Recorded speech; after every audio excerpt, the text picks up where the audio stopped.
Hasratı bes gelmem yüreğimdeki kaygılı sağlardan sordum seni. Yatlama öğrülen juwanlıktaki lezzetli nedelerden sordum seni.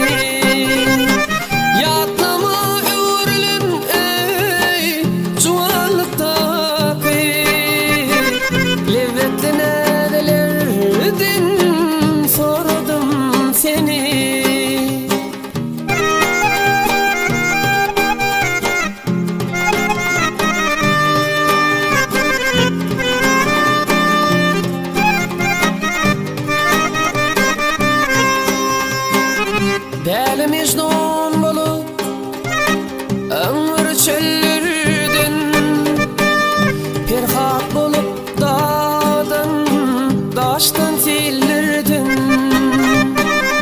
güzel yaylalardan elvan güllerden deneyler düzlerden sordum seni.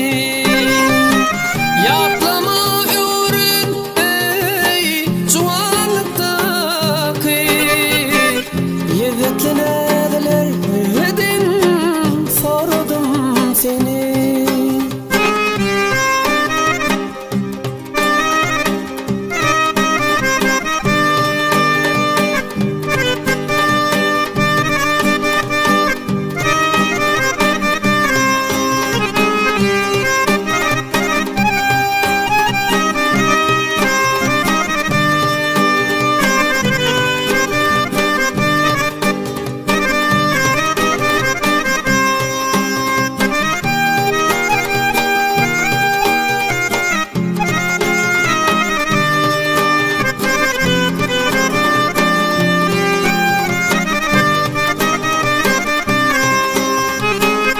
Bilyen misin hakta eden arzulum bölük bölük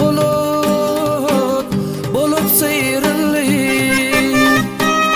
Yıl geçirdi bile yüren yollarımı şonu da şol yol